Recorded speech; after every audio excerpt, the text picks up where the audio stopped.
At one point in time, I'm fairly certain the core charge on these controllers was like $400. Oh my God. Yeah. So it's out there. So I've got several of them. On today's episode of MTGA, Andy admits that he doesn't know how to I'm make a money. hoarder.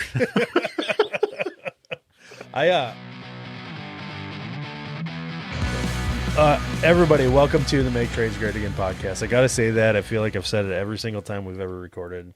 We might Andy, as well. It's springtime. I am kind of on this little bit of a high right now, and it's not gummies related. It's I got my shop cleaned up last week, and it feels good. It feels good. Walk in, everything's organized, and like things are put away. I even like swept and washed the floor where get the old salt and mud from the winter off the floor, and that's nice. Good. It's a good feeling. It is nice, and you know how it gets the way it gets. Like your shop's no different. I mean, first of all, we're working with. We wish we had more space, but if we had more space, we'd just fill more stuff. Yep. And the fact that it's one job after another, boom, dump and run. I'm doing 2 boilers a week. It's winter time. I'm looking backwards right now in time. Yeah. Right? And you don't take the time. You don't stop and clean out the box on the van. You just throw it on the floor and you grab another box and you fill it with more crap, right? Yeah. That was delivered from your supplier. Yeah. Just a supply house box or a Gooden box sitting there that's got like 2 2-inch strut clamps and a couple of 3/8 strut nuts and like and a 690s. Whole bunch of garbage. Yeah. Right. Yeah. And then some ball valve wrappers. Yeah, exactly. The tags off ball valves. Yeah. Why do they got to put tags on ball valves? I mean, I know dumb. Whatever. You just tear them off. So cleaned It's probably up. illegal.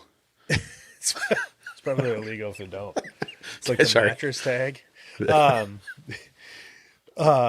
That's what I should do. I should just stop taking the tag off. People will be like, why do you leave these tags on here? We're like, well, it's like the mattress. I have to. You have to take it off. Okay. So shop is clean. I'm feeling good. First time in a long time. Weather's nice here. I've been having the doors open. Man, it just feels good. Yep. And it got me thinking, where you at on the shop? I'm going to be to your place real soon. I'm going to come out. We're making a trip. And it got me thinking, like, how's it going for you right now? Are you getting cleaned up from the winter time? Because I know you had the same problem I do. Ebb and flow. That's really the direction. My shop is improved from where it's at in the winter. Yeah. You mentioned it, and one of the things that I find is helpful, is to just spend, if you can figure it out, end of the day, and go, hey, I'm going to spend 15 minutes. Okay. Right. I'm going to take stuff off the van, off the truck. Yeah. Right. I don't need this on the van or on the truck. It's coming off. It's going to go in the shop. Instead of being like, hey, I got to unload this and load stuff for tomorrow, because that's usually what I'll do. Truck. I pull into the shop in the evening, and I take off what I don't need tomorrow, or stuff that I pipe machine, or maybe it's some Tri-Vice or something like that I'm absolutely not gonna need. Yeah. And I'll load maybe what parts I think that I could give to Miles, Tristan, or Rob that might be in the shop. Right. So if there's material here, I'll grab that, load it on the van so it's ready to go in the morning. So you're not going to buy more of it when you already have it, kind of deal. Yeah. We've been working really hard to get rid of as much inventory as possible out of the shop. I don't want any. I mean, my end goal, there's nothing here. Right. Not even like your, pipe, stuff like that. Just down to bare minimum. That would be awesome. Because we're a contractor. I'm not a wholesale house, right? Yeah, I know exactly what you mean. Is that ever going to happen? No. There's always going to be a box. You got to have certain things, in my opinion. Yep. Depending on how you want to buy stuff, right? Right. So anyway, we've got, you always end up with these partial boxes. We were just talking about it, In those little boxes, they take 5 minutes to put away. right? Yeah. You know, you grab that box and you're like, all right, here, you know, I'm going to jump in the van and I'm going to put these couple of press fittings away that, you know, I didn't use at that last job. And I was, you know, kind of in a hurry to get out of there and get on to the next one. And so throughout the day, you end up with, you know, maybe a box or two on the van that's just got some random parts that they just flat need to be put away. Yeah. Yeah. Those are the killers. You know what works for me? So I have all my like copper fittings, PEX fittings, black iron. They're all in pack out organizers. Yeah. And electrical, same thing. So Yep. what I'll do, what I did the other day when I was cleaning out the shop and I was trying to put those boxes away, that pile that kept getting bigger, I spent more time walking around that pile in the last 3 months than if I were just to take the 5 minutes a box to put the stuff away. That's probably an accurate statement, to be honest with you. I bet so it is. But what I've figured out works for me, is when in the cleaning process, not like every day kind of deal, but in the cleaning process, because I had this pile of crap. I mean, 20 boxes, like you're talking about. 20 minimum 20. Right. And so much garbage, so much scrap copper. Holy crap! How many pieces of scrap copper in the bottom of your freaking cardboard boxes, right? And so what I did is I took my pack out organizers and I just pulled them off the truck because I knew they needed restocked. Every one of them I felt like could use more stuff put in it. That also gives you an opportunity to realize what you do and don't have. So if you got to make an order and you're not like, oh crap, I should have ordered this the last time I ordered stuff kind of deal. Right. But I set them all out. And then I started going through my boxes. What I did is I just it was like I was at the food bank. I'm just taking them like at the grocery store. I'm like, oh, here's a box. Oh, I got 3/4 inch press 90s. Well, here's my 3/4 inch press organizer just sitting there. And I just like started, you know, before I knew it, I'm putting all these fittings away that were in these bottoms of these boxes. And my organizers are all full, restocked. Right. I got this pile of freaking dilapidated cardboard boxes sitting there. And now I got to spend 20 minutes, you know, breaking those down, but gladly, because now they're finally empty. Yeah. Without all the dust and gunk in the bottom of them. I've been moving things out. I mean, one of the big things that I found here recently, you and I both have and still do use these Costco totes, right? Black bottom, yellow snap top. They're cheap. They're great storage source. As long as they don't break, they seem to be pretty darn useful. Here's the thing that I found. It's super convenient to put stuff in them. Yes. Put the lid on. Put it in the corner and forget that you got it. Yes. And so I've been working to get the stuff out of those. Right? Like some of it is like, okay, well, we're not going to, but going through it, and I've got a Apple Notes, right? Okay. That we use the Note app for Apple. I've got some of these things cataloged. Like there's a bin that's got, or one of those totes that's got miscellaneous trim items, right? So we went and did 25 shower remodels in the last 3 years, right? Yeah. I got 3 brass shower or polished nickel or brush nickel shower arms. You know, I've got a brush nickel shower head, you know, and it's stuff like that. And you're like, what do you do? Do I just throw that in the scrap bin? Throw the head away? I mean, eventually you will, but eventually I will. And so here's something I did a couple years ago with that. And I'm ready to do it again is I garage saled a huge bin, the bin and everything. Here's plumbing parts, right? Yeah. I went in there and I had I had some wax rings that I was like, these have been on the truck. We've since transitioned to the Better Than Wax. Really? Like that Fluid Master. Yep. Freaking love them. That's another episode. That's a whole nother episode. I'm gonna make a video about how wax is better than those. Go for it. And you'll be wrong. Like it. Hey, like I could agree with you that those non-wax rings are better, but then we'd both be wrong. Nah, that's not true. I don't even have an opinion on it. I don't even have an opinion on it. I know you don't. Yeah, I know. I do still just use wax. I tried using them, but I was like, I don't know. I do so few toilets. I'm like, I don't know. Wax is fine. And so they're in. Yeah. Okay. Another subject. Yeah. anyway, so I've taken like going around the shop where I'm like, I've got this stuff, you know. Here's you know, some weird off-brand flex connectors. Yeah, right? Lab flex all the connectors stuff you or end up whatever. with at the end of the year. And there's just so so much of it. 2 years ago, I put all this stuff in a box in one of those big totes, Okay. and I put it in our garage sale. Like $12, $15, something like that. Just had a number on it. It didn't matter. I couldn't care less if I got a nickel for it, right? Okay. Some guy comes up and he's like, "Oh my gosh, really? Like this is way more than $12 worth." And I'm like, "Okay, 2 of those supply Great. tubes are $12. right." And he's like, "I mean, yeah, I'll take the whole box." And I'm like, "Perfect." Guy went away. I don't even care what he does with it, right? Like to me, I'm going to throw it away. Yeah. Right? Because what am I going to do with 16 brushed nickel shower rails? I have shower trim, like partial boxes of Delta shower trims from like 2010. Yeah. And I'm like, I gotta hold on to those babies. Yeah, because I might need that handle. Well, no, you're not never going to need that. Except for if I ever did, I'm not going to remember that I have them in the first place. So they're not going to be on my van, and I'm going to be 30 miles away.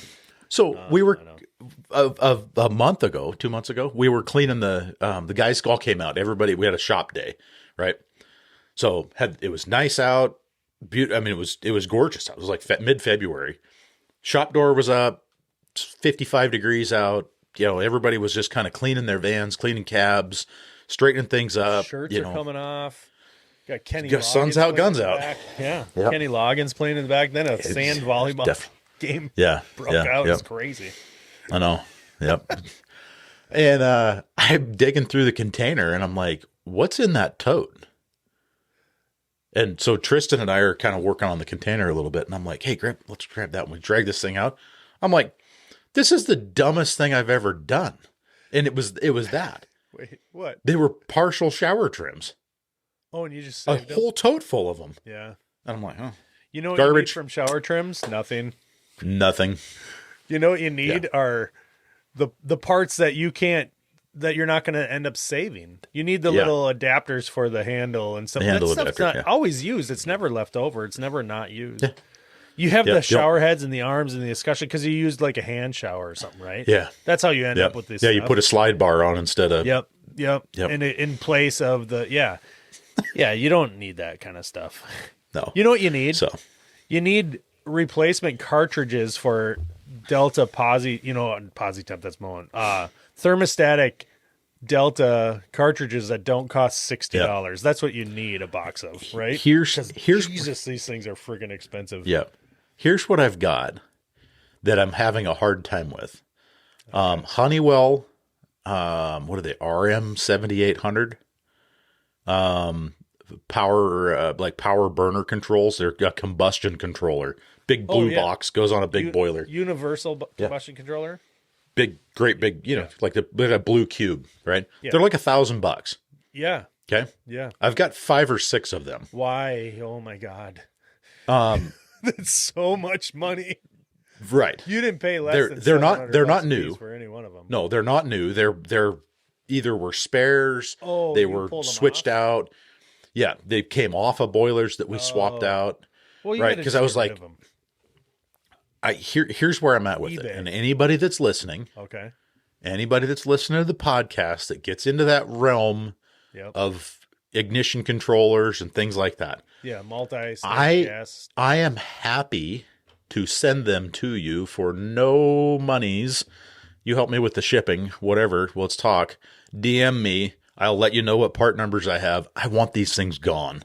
You missed it. You could have said $100 a pop. I could have said $500 a piece. At one point in time, I'm fairly certain the core charge on these controllers was like $400. Oh my God. Yeah. So it's out there. So I've got several of them. On today's episode of MTGA, Andy admits that he doesn't know how to make money. I'm a hoarder. I just part of my shop clean. How long has it been since you scrapped? The kids and I did scrap before we went to Honduras. That's right. I remember you talking about that. Have you brought it in though? Yeah. Yep. I brought mine in this week. and number one payday. was $389. Ooh. Yeah. Well, Yeah. nice. I was just like, what? Yeah, baby. Well, because I was dropping off a couple water heaters I Yeah. had sitting around the shop that had magically not made it their way out of Sure. here. I think my biggest pet peeve is old water heater tanks. Like, I don't ever keep them. In fact, usually before I even get back to my shop, I've dropped that thing off at Lake State. That's my local recycling place, and I'll drop by Lake State. Like, I'll go out of my way to get rid of a water heater, and I don't pull off the copper and stuff half the time. Like, I don't care. Like, I do care, but I don't even. They take it. They don't give me. They don't give me a dime for the thing. I don't care. It's out of my life. That's the whole arrangement. Right. They give me without question the best pricing on scrap when I come in, because I come in organized. They want copper. It's clean. It's clean. It's cut apart. It's separated. Number one, number two, brass. I don't do the red and yellow, but I just do brass. I don't either. And I'm in a manageable sizes too, so never bigger than a 5-gallon bucket usually. You know what I mean? Yep. And premium. Yes, so they treat me very well. They give me $1 or $2, whatever the going rate is for like the cast iron, but it feels like I'm bringing less and less of those in lately anyway, which is fine with me. I brought the copper in. That was nice. I told you this though, right? I told you the metal cutting circ saw for separating the copper. Yeah. 100% worth going out and buying one if you're a plumber. Really? Yes. Yes. The a amount of copper I can cut in the same amount of time is twice. Yeah. Or more. It's so fast. How's the mess? That's what I guess it's not as bad as you think at all. In fact, I'm not covered with it or anything. Like, it's not bad. I don't think it's bad. Is there dust on the floor, Yeah. But there is also with the bandsaw. And I'll be honest with you, you could cut probably 100 times more copper, maybe even more than that, with these carbide metal cutting blades than you ever could with any bandsaw blade. Yeah. Interesting. You know what I mean? For replace, like, there's no way. Like, I'll probably never have to replace the blade, just cutting apart copper and brass and whatnot. Yeah. So I think it's worth it. I say that I had a free metal cutting circ saw. I just never used it. And then I did. I'm like, whoa, wait, what? Like, what have you been doing, you idiot? So yeah, it's worth it. 100%. Yeah. The shop is clean. I was super happy about that. Washed the van. Now I was on a roll. I'm like, what? Which brings me up. It brings me to this question too for you, because I know we've talked about it in the past, but people want to know. They just like people, our audience. They truly, truly like to hear what we're doing in our businesses and stuff. And this, this is not nothing here. You got guys working for you. We've brought it up in the past, but cleaning the van. Yep. What's your take on that? Because a lot of people, don't talk to their boss about it, or their boss just assumes they're going to wash the van, stuff like that, that drive them home, whatnot. Do you give your guys a certain amount of time in a week, like you pay them for it or anything like that? I mean, it's not like it takes a long time, but it's, if I'm not getting paid, I guess, it's not top of my list of things I want to do. Yep. I've got I'm going to preface this with saying I've got a solid crew right now. Yeah. And they're all very, very aware of how their vans are kept. Yeah. That's awesome. And they're also, and I thank them all for it. They're very aware of, what it means to have clean vehicles. What it means to you, both mentally, the company image, what the customer sees, and how nice it is to not go walking out to your grubby vehicle that's out in the parking lot. Yeah. It is hard sometimes to work out of a messy vehicle. Yeah. It's hard. Yeah. Sometimes it's hard to do with the roads. I mean, the road salt. Yeah. We sand our roads here and gravel them, so they're typically in the winter they're mud. So we got tons and tons of mud, and so yeah. I mean, the way we handle it, we don't have any high roof drive-through car washes, which sucks. So everything's manual wash. A lot of times on like my van, I've got water here in the shop, and if the weather's not too cold, When I pull up at night, I'll hose the thing off before I pull it in the garage or in the shop. Okay. You know, for the guys, that's a little harder. I don't say, hey, you need to wash your van every morning, you know, No, it's no. 22 below zero, but make sure you wash your van. But If it's a sunny afternoon, you got time, hit the car wash if you want, you know. And you're paying for that. Oh, yeah. Yeah. Yeah. I'll pay, we pay their time, you know, whatever, just like anything. It's not their van, right? It's not but it's part of their responsibility, in my opinion. Yeah. Is to keep that vehicle looking presentable. Well, it seems so basic, and it seems like a lot of people listening would be like, yeah, it's just common sense. But I talked to my former boss about this one time, and he's like, it's just built into how we operate. We know that they need to be washed because it's maintenance. He's like, he even told me at the time, he's like, I wish people would wash them more often. I would pay more money for it. Some guys are doing it in their driveway, whatever. He always paid you. Like if you just put a half hour on your time card or something like that, he's like, never once questioned it. Because for half hour, even if you did 100 times, it's still cheaper than paint repair or just having a poor impression. You know what I mean? Like that was a big thing for him. And so that's how I've taken away from on my own, just realizing like how important it is and what it takes how little it takes just to have that clean vehicle. And like, I'm so much better off because I'm so ADD. Like if my van is messy, I have such a hard time. I have a bad attitude. I do too. It's like jump in the back and I'm like stepping over stuff. I'm just like, this is dumb. Yeah. But you know, the other twist of that is right now I had a box of stuff that I came across last night in the shop that I'm like, oh, this is some random tools, right? Okay. Odd stuff that was on my other van that I had not yet put onto the new van. Now, one, that tells me that I probably don't need it.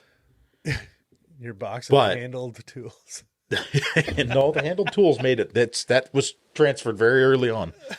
Handled tools. Oh, you're not gonna live that down. No, but like, I mean, so here's one of the tools that's in there that I was like, I don't know why this isn't on my van. My Navac flaring tool. Yeah. I'm like, why is this not on my van? You know, so there's that. You haven't been doing the mini splits and stuff. Yeah. I had I've got like an 18 and a 24 inch sheet metal bending form. Okay. That I normally keep on the van. I don't know why they weren't on there, but I was looking for them here like 2 weeks ago. Yeah, but how often do you need that though? I don't. Well, now, so that's the thing is I've shifted again. It was funny because Miles and I were talking about this the other day. He's like, well, what do you keep on your van on? I don't remember what it was for press fittings or something like how many of each?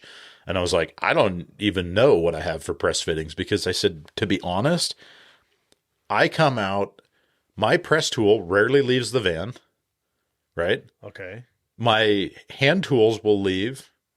I'll take those in. Okay. You know, if we're doing a boiler replacement, it's really common for me to grab my hand tools, and that's the only thing that comes off my van because my guys already have all their stuff, and we're using parts off the job trailer, parts off their van. Yourself. Right.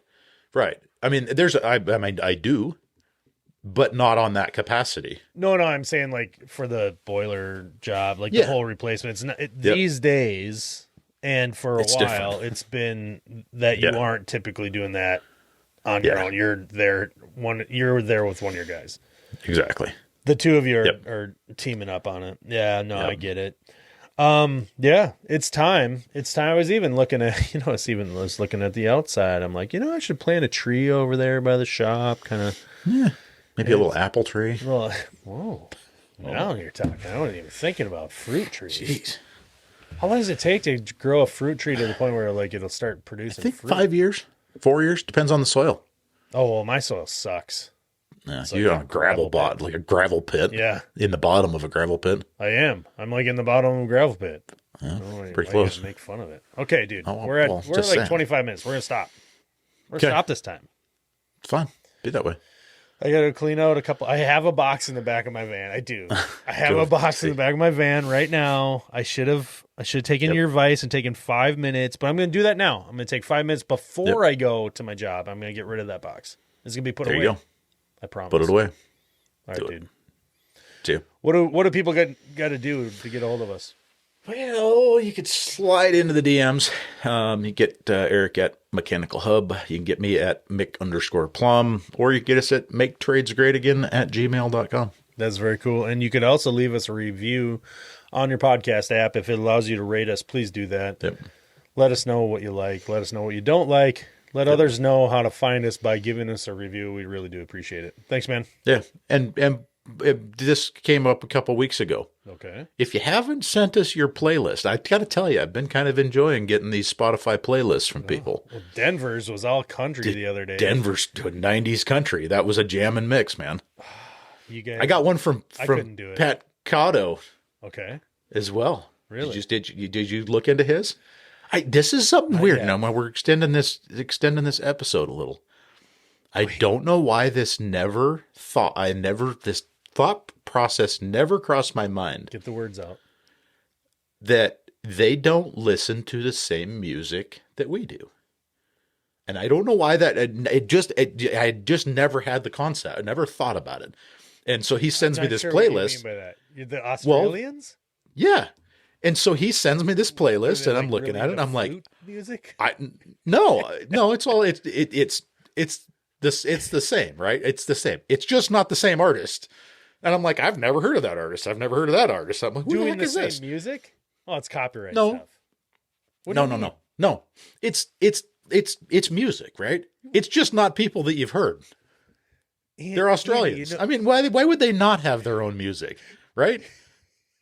Does that make sense? Yeah, I'm holding back right now because I want to say something like, you know, that there's other music in the world. No, like 100%. the Americans 100%. didn't invent it, right?